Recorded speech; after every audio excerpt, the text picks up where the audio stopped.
Bonjour, dans cette vidéo nous allons voir comment on assemble deux groupes cinématiques avec des liaisons qui permettent le mouvement, donc des liaisons cinématiques. Alors ici j'ai commencé un nouvel assemblage, donc exemple cinématique, et je vais assembler, donc je vais aller assembler. Alors ici je ne vais pas prendre une pièce puisqu'on est en train d'assembler les groupes cinématiques, donc je vais prendre par exemple le sous-ensemble bâti. Alors ici, bien sûr, mon sous-ensemble bâti, il n'est pas complet, c'est juste pour l'exemple. Vous, il faudra le compléter avec toutes les bonnes pièces. Donc là, je vais ouvrir.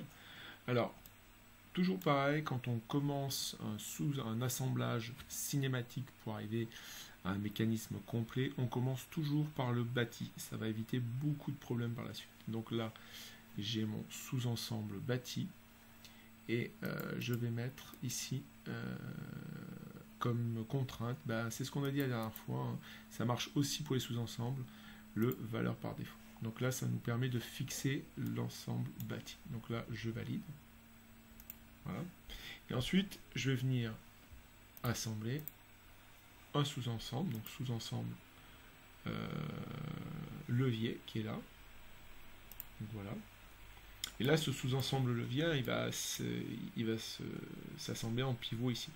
Alors ici, pour faire l'assemblage, je vais non pas prendre des restrictions ici, ce qu'on a vu, des coïncidences, choses comme ça. Je vais aller chercher dans les types de liaison. Donc là, j'ai type de liaison.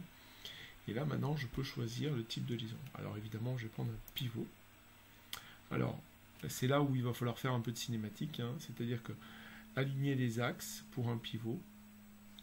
Donc on va aligner les axes. Donc je vais prendre cet axe-là avec cet axe-là. Voilà.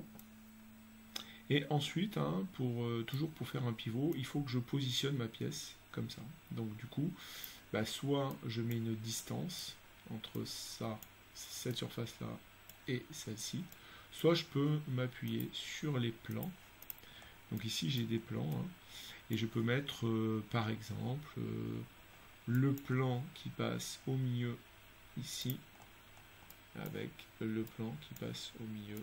Alors ici, il faut repérer, voilà, ça, voilà. Donc là on a une coïncidence de plan et de plan. Là je valide. Voilà. Alors là j'ai fait un pivot. Alors ce qu'on peut voir dans l'assemblage, c'est que ici j'ai un petit icône entre l'icône d'assemblage et le S de sous-ensemble. J'ai un petit rectangle avec un point. Ça veut dire que j'ai une liaison cinématique ici. Alors, comment ça va se traduire? Si je clique sur faire cliquer le composant, enfin faire glisser le composant, si je clique là, vous voyez que là, je peux actionner mon sous-ensemble levier par rapport au sous-ensemble bâti. D'accord?